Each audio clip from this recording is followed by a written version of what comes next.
Hello everyone. आज हम बात करेंगे one of the most important topic जो है पॉइजनिंग। पॉइजनिंग से हर बारी हमारे जीपैट भले वो नाइपर हो, भले वो फार्मासिस्ट हो या फिर ड्रग इंस्पेक्टर हो, हर एग्जाम्स में कोई ना कोई क्वेश्चन जरूर बनते हैं। तो based on previous year question paper मैंने जो भी इंपॉर्टेंट क्वेश्चंस इस टॉपिक से आए हुए थे मैंने इस टेबल पे उसको डाला हुआ है। तो हम देखेंगे कि कौन कौन सी ड्रग्स हैं पॉइजनिंग जो कर रहे हैं और उस पॉइजनिंग के केस में हम कौन सा एंटीडोट ये हम समझेंगे और साथ में हम एक और पॉइज़निंग का समझेंगे जो कि है मीथाइमोग्लोबिनीमिया लास्ट में, कि क्या कंडीशन होती है और बाय चांस ये कंडीशन हो गई तो इससे क्या-क्या क्लिनिकल मैनिफेस्टेशन हो सकते हैं और उसको ट्रीट करने के लिए हम कौन-सा एंटीडोट देंगे। तो सबसे पहले हम बात करते हैं एंटीकोलिनर्जिक ड्रग जैसे कि एट्रोपिन और धतूरा। अगर इसकी पॉइज़निंग हो जाती है तो उस केस में हम लोग फाइसोस्टिग्मीन को एज़ अ एंटीडोट देंगे। अगर हम बात करें ऑर्गेनोफॉस्फोरस कंपाउंड्स जैसे कि इंसेक्टिसाइड्स वगैरह हो गए, अगर इनकी पॉइज़निंग हो जाती है तो उस केस में हम लोग एट्रोपिन को देंगे एज़ अ एंटीडोट और उसके साथ-साथ प्रालिडॉक्सिन जिसको 2 पाम भी कहा जाता है, इसके साथ हम लोग इसको एज़ अ एंटीडोट देंगे।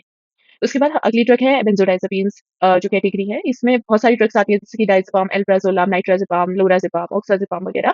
अगर कभी बेंजोडाइज़ेपिन्स की पॉइज़निंग हो जाती है तो उस केस में हम फ्लूमाज़ेनिल को एज़ अ एंटीडोट देंगे और ये बहुत ज़्यादा पूछा जाने वाला क्वेश्चन है। उसके बाद बात करें ओपिएड्स की जैसे कि मॉर्फिन हो गया, हेरोइन हो गया, फेंटानिल हो गया, अगर इसकी पॉइज़निंग हो गई तो इस केस में हम नैलोक्सोन को एज़ अ एंटीडोट देंगे। अगर पैरासिटामोल की पॉइज़निंग होती है तो उस केस में हम एन-एसिटाइलसिस्टीन को एज़ अ एंटीडोट देंगे। अगर हेपेरिन की पॉइज़निंग होती है तो उस केस में प्रोटामीन सल्फेट को एज़ अ एंटीडोट देंगे। ये जो हेपेरिन वाला क्वेश्चन है ये भी बहुत ज़्यादा पूछा गया क्वेश्चन है।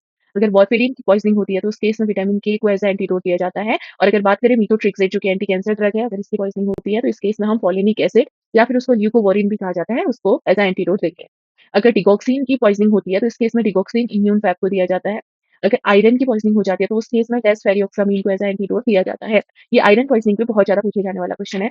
इसके बाद अगर बात करें लेड, लेड की अगर पॉइज़निंग हो जाती है तो उस केस में हम लोग आइदर एडीडीए देंगे या फिर बच्चों में सक्सीमर देते हैं। सक्सीमर को डीएमएसए भी कहा जाता है, इसको एज़ अ एंटीडोट हम देंगे। अगर हेवी मेटल्स की पॉइज़निंग हो जाती है जैसे कि मरकरी, आर्सेनिक, गोल्ड तो इस केस में हम लोग बाल या फिर डाइमर कैप्रोल को एज़ अ एंटीडोट देंगे। ये जो हेवी मेटल्स हैं ये भी पूछा जाने वाला क्वेश्चन है।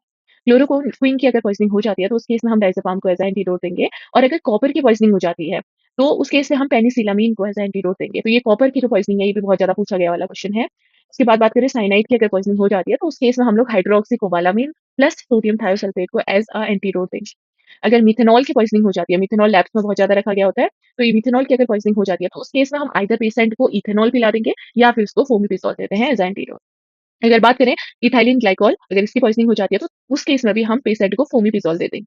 अगर बात करें हम anti tubercular agent isoniazid drug की अगर इसकी पॉइज़निंग हो जाती है तो उस केस में हम पेशेंट को विटामिन बी6 जो कि पायरिडॉक्सिन को भी दे सकते हैं एज़ अ एंटीडोट। अगर इंसुलिन का ओवरडोज़ हो गया तो उस केस में हम पेशेंट को ग्लूकोज़ देंगे। अगर बीटा ब्लॉकर्स की पॉइज़निंग हो गई तो उस केस में हम पेशेंट को ग्लूकागोन देंगे एज़ अ एंटीडोट। अगर कैल्शियम चैनल ब्लॉकर जैसे वीरापामिन, दिल्तियाज़ेब इनकी पॉइज़निंग हो गई तो उस केस में हम पेशेंट को कैल्शियम ग्लूकोनेट देते हैं एज़ अ एंटीडोट। अगर हमने पेशेंट को चला रखा है डेक्सोन और नाइट्रोलैक्स जैसी ड्रग्स, तो ये ड्रग्स क्या करती हैं, ये मीथाइमोग्लोबिनीमिया कॉज़ करती हैं और अगर किसी पेशेंट को मीथाइमोग्लोबिनीमिया हो गया, तो उसको एज़ अ एंटीडोट हम मिथाइलिन बीन देंगे। अगर कार्बन मोनोऑक्साइड की पॉइज़निंग हो जाती है, जैसे कि आप लोग देखते हैं कि अंगीठी वगैरह जब सेकते हैं, लकड़ी-वकड़ी जलाते हैं, तो उसमें जो धुआँ निकलता है, उससे क्या होता है, कार्बन मोनोऑक्साइड गैस रिलीज़ होती है। और जैसे कभी क्या होता है कि ठंड के टाइम पे लोग क्या करते हैं, जो ये अंगीठी वगैरह होती है, इसको घर के अंदर रख लेते हैं, खिड़की दरवाजे बंद करके सो जाते हैं। तो सुबह तक क्या होता है कि काफ़ी लोग की डेथ हो गई होती है, क्यों? क्योंकि उनको कार्बन मोनोऑक्साइड की पॉइज़निंग हो जाती है। उस केस में हम लोग पेशेंट को 100% ऑक्सीजन देंगे या फिर हाइपरबेरिक ऑक्सीजन देंगे एज़ अ एंटीडोट। अगर बात करें हाइड्रोफ्लोरिक एसिड की अगर पॉइज़निंग हो जाती है, तो इस केस में भी पेशेंट को कैल्शियम ग्लूकोनेट देंगे और अगर बिच्छू ने काट लिया है, स्कॉर्पियन स्टिंग हुआ है, तो उस केस में हम लोग प्राज़ोसिन को एज़ अ एंटीडोट देंगे।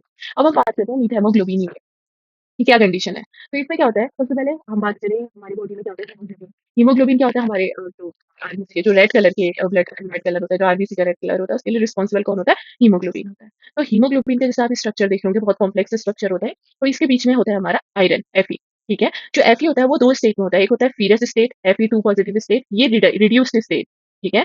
और एक होता है आपका फेरिक स्टेट। अगर इस फेरस का ऑक्सीडेशन हो जाता है, तो वो क्या बन जाएगा? Fe3+ हो जाएगा, जिसको कहते हैं फेरिक स्टेट, ठीक है? तो नॉर्मली क्या होता है हीमोग्लोबिन में जो आयरन होता है वो फेरस स्टेट में होता है, Fe2 पॉजिटिव वाले स्टेट में होता है। तो जब हीमोग्लोबिन में ये फेरस स्टेट होता है तो उस केस में हीमोग्लोबिन ऑक्सीजन के साथ बाइंड करता है और फिर वो पूरी बॉडी में ट्रैवल करता है और हमारी टिश्यूज में ऑक्सीजन को सप्लाई करता है।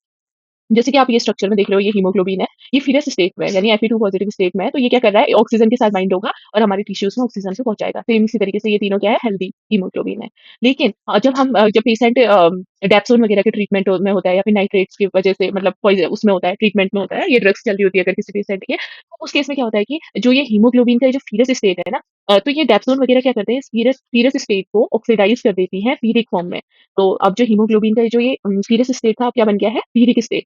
तो इस केस में क्या होगा कि ये जो हीमोग्लोबिन है, ये ऑक्सीजन के साथ बाइंड नहीं करेगा, जिसकी वजह से अब इस हीमोग्लोबिन में ऑक्सीजन की कमी है, तो ये हमारे टिश्यूज़ में प्रॉपर ऑक्सीजन की डिलीवरी नहीं कर पाएगा, जिसकी वजह से हमारी बॉडी में ऑक्सीजन की कमी होने लगती है। और जहाँ-जहाँ पे ऑक्सीजन की कमी होने लगेगी, वहाँ पर ब्लूइश कलर आपको देखने को मिलेगा स्किन में, या फिर लिप्स में ब्लू कलर के लिप्स या फिर ब्लू कलर की स्किन दिखने लगेगी, उसको हम लोग कहते हैं साइनोसिस, ठीक है? तो ये होता है आपका मीथैमोग्लोबिनीमिया की कंडीशन पे। इसके अलावा पेशेंट को हेडेक होगा, उसको साँस लेने में दिक्कत होगी, ठीक है? शॉर्टनेस ऑफ ब्रेथ होगा, इसके अलावा कन्फ्यूज़न होगा, पेशेंट को सीज़र होगा, ठीक है? इसके अलावा पेशेंट कोमा में भी जा सकता है। तो ये सब दिक्कतें होती हैं आपकी मीथैमोग्लोबिनीमिया की वजह से। और सिंपली उसमें क्या होगा, हीमोग्लोबिन के अंदर जो फीरस स्टेट है वो ऑक्सीडाइज़्ड होके फीरिक फॉर्म बन जाएगा, जिसकी वजह से हीमोग्लोबिन ऑक्सीजन के साथ बाइंड नहीं हो पाएगा और हमारी बॉडी को सफिशिएंट अमाउंट में ऑक्सीजन नहीं मिलेगा।